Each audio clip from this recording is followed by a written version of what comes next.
కడప జిల్లా రైల్వే కోడూరులో పోలీసులు రెచ్చిపోయారు. ఎస్ఐ వెంకటేశ్వర్లు వెర్రెక్కి ప్రవర్తించారు. తన మంది మార్బలంతో కలంపై జులుం ప్రదర్శించారు. 99 టీవీ రిపోర్టర్ నేతాజీని చుట్టుముట్టి అందరూ చూస్తుండగానే చితకొట్టారు. వద్దు వద్దని వారించినా వినిపించుకోలేదు. ఎస్ఐతో పాటు మొత్తం 4 కానిస్టేబుళ్లు లాఠీలు విరిగేలా చావుగొట్టారు. ఈ క్రమంలో దెబ్బలకు తాళ్లేక కాకీలు కాళ్లు పట్టుకున్న కనికరించలేదు. అది కూడా రైల్వే కోడూరు పవన్ సభా ప్రాంగణం వద్దనే జరిగింది. చుట్టూ జనం చూస్తున్నారనే జ్ఞానం లేకుండా ఇష్టం వచ్చినట్లు చితగొట్టారు. పోలీసుల దెబ్బలకు ఒకనొక సందర్భంలో 99 టీవీ రిపోర్టర్ నేతాజీ కింద పడిపోయాడు. తలకు కంటికి తీవ్ర గాయాలయ్యాయి. ఎడమ కంటి నుంచి రక్తం కారుతున్న కనికరం చూపించలేదు కసాయి కాకీలు. ముక్కుకు బలమైన గాయమైంది. శ్వాస తీసుకోవడానికి ఇబ్బంది పడుతున్నారు. అంతేకాదు రక్తం కారుతోంది. మొహం వాచిపోయేలా పోలీసులు చితగొట్టారు. మరిన్ని అప్డేట్స్ మా రిపోర్టర్ ఆర్ఎస్ రెడ్డి నాడు తెలుసుకుందాం. ఆర్ఎస్ రెడ్డి, చెప్పండి, నేతాజీపై దాడి చేయడం గల కారణాలేంటి? రైల్వే కోడూరులో జనసేనాని పవన్ కళ్యాణ్ బహిరంగ సభ సందర్భంగా ఇక్కడ 99 జిల్లా ఇక్కడ లైవ్ ఇవ్వడానికి ప్రయత్నం ఇక్కడ లైవ్ వేస్తున్నాము.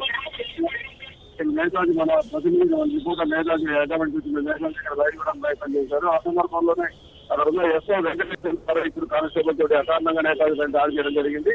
నేతాజీకి నేతాజీ పైన రాష్ట్రీయంగా దాడి చేశారు. పెరుగుతూ గురించారు ఆయన పైన. అదే ఈ సందర్భంలో అక్కడ ఉన్న రిపోర్టర్లో కొంతమంది తిరుగుబాటు పోలీసుల పైన అయితే అదే సమయంలో ఈ పవన్ కళ్యాణ్ రావడంతో కొంత గొడవ సర్దుమైంది.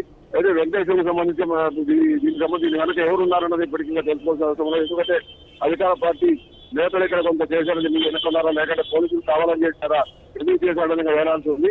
అయితే దీనికి సంబంధించి ఇక్కడ మాత్రం ఇక్కడ కడప జిల్లా ఉన్న జర్నలిస్ట్ మాత్రం నిర్ధారణ పెద్ద ఎత్తున రియాక్షన్ ఇస్తున్నారు. రేపు పొద్దున డిఐజీ కడపకు వస్తున్నారు. కడపకు రేపు డిఐజీ నాగేంద్ర కుమార్ కడపకు వస్తున్నారు. ఆయన ముందు నిరసన ప్రదర్శన చేయాలా ఈ ఎస్ఐ వెంకటేశ్వర్లు, అలాగే దాడికి బలపడిన 3 కానిస్టేబుల్ సస్పెండ్ చేయాలని చెప్పి ఇక్కడ జర్నలిస్ట్ అందరూ కూడా పెద్ద ఎత్తున డిమాండ్ చేస్తున్న పరిస్థితి. దీనికి సంబంధించి ఇక్కడ రైల్వే కోర్టులో ఇప్పుడు వెంకటేశ్వర గారికి మనం కూడా జర్నలిస్ట్ కూడా పోలీస్ స్టేషన్ పోతున్నాం. అందరూ తీసుకున్న అక్కడికి దానిపైన విచారణ జరపాలి, ఎందుకు చేశారు ఇలా విచారణ చేసి బాధ్యులు ఎస్ఐ వెంకటేశ్వరరావు చర్యలు తీసుకోవాలని చెప్పి జర్నలిస్ట్ అంతా కోరుతున్నారు. ఏదైనప్పటికీ చాలా విచారకరమైన చేసి పోలీసులు ఎక్కడైనా కూడా పొద్దున్న మనం గమనిస్తున్నాం. నియోజకవర్గంలో పోలీసులు కావాలని పని చేస్తున్నారు. జర్నలిస్ట్ ఎక్కడెక్కడ అడుగునే ప్రయత్నం చేస్తున్నారు. కావాలని పవన్ కళ్యాణ్ పర్యటన భగ్నం చేయడానికి ప్రయత్నం చేస్తున్నారు ఏంటి అనేది అర్థం కాని పరిస్థితి ఇక్కడ. అయితే ఈ సంఘటనకు సంబంధించి అన్ని వర్గాలు ఖండిస్తున్న ప్రయత్నం. Thank you RS Reddy. ప్రస్తుతం మనతో పాటు స్పందించడానికి సిద్ధంగా ఉన్నారు Telangana electronic media journalist union Ismail. చూశారు కదా, నేతాజీపై పోలీసులు, రైల్వే కోడూరు పోలీసులు విచక్షణ రహితంగా దాడి చేశారు. దీనిపై మీరు ఏ విధంగా స్పందిస్తున్నారు? రైల్వే కోడూరులో విధి నిర్వహణలో ఉన్నటువంటి జర్నలిస్టు నేతాజీపై జరిగినటువంటి దాడిని Telangana electronic media journalist union రాష్ట్ర కమిటీ తరఫున తీవ్రంగా ఖండిస్తా ఉన్నాం. ఈ దాడికి పాల్పడినటువంటి వాళ్ళ అధికారులు ఎవరైనా సరే, ఎంతటి వారైనా వాళ్ళపైన చర్యలు తీసుకోవాలని డిమాండ్ చేస్తా ఉన్నాం. ఎక్కడైనా సభలు జరిగినా, సమావేశాలు జరిగినా ప్రజలకు విషయాలు తెలియజేయడం కోసం ప్రయత్నం చేసేటటువంటి జర్నలిస్టుల పైన దాడులు కొత్త కాదు. కానీ ఇది పోలీసులు అత్యుత్సాహం ప్రదర్శించినట్టుగాను, అదేవిధంగా వాస్తవాలు ప్రజలకు తెలియజేయాలని ప్రయత్నం చేస్తున్నటువంటి జర్నలిస్టుల పైన ఈ రకమైన దాడులు చేయడాన్ని మాత్రం మేము తీవ్రంగా ఖండిస్తున్నాం. ఇప్పటికే వాటిపైన చర్యలు తీసుకోవాల్సినటువంటి అధికార యంత్రాంగం కూడా ఇప్పటివరకు ఎటువంటి ప్రకటన చేయకపోవడం, ఇప్పటివరకు వాటి మీద చర్యలు తీసుకోకపోవడానికి కూడా ఇది తీవ్రంగా పరిగణిస్తా ఉన్నాం. ఇప్పుడు తెలంగాణ వైపు నుంచి వెళ్ళినటువంటి ఒక జర్నలిస్టు అక్కడ విధి నిర్వహణలో ఉన్నాడు. అక్కడ విధి నిర్వహణలో ఉన్న సందర్భం లోపల పోలీసులు తీవ్ర పదజాలాన్ని వాడినట్టుగా, తర్వాత ఆయనను గాయపరిచిన తర్వాత దుర్భాషలాడడం, విచక్షణ కొట్టడం ఏదైతే ఉందో దీన్ని తీవ్రంగానే పరిగణిస్తా ఉన్నాం. ఇటువంటి చర్యలు పునరావృతం అయితే మాత్రం చూస్తూ ఊరుకునేది లేదు. జర్నలిస్టు లోకం కూడా దీన్ని తీవ్రంగా పరిగణిస్తా ఉన్నది. Thank you very much Ismail. Kadapa జిల్లా రైల్వే కోడూరులో కాకీలు రెచ్చిపోయారు. ఎస్ఐ వెంకటేశ్వర్లు వెర్రెక్కి ప్రవర్తించారు. తన మంది మార్బలంతో కలంపై జులుం ప్రదర్శించారు. 99 టీవీ రిపోర్టర్ నేతాజీని చుట్టుముట్టి అందరూ చూస్తుండగానే చితగొట్టారు.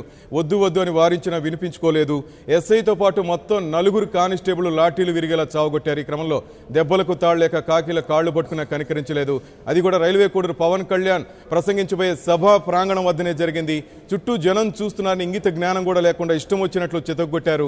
పోలీసుల దెబ్బలకు ఒకానొక సందర్భంలో 99 టీవీ రిపోర్టర్ నేతాజీ కింద పడిపోయాడు.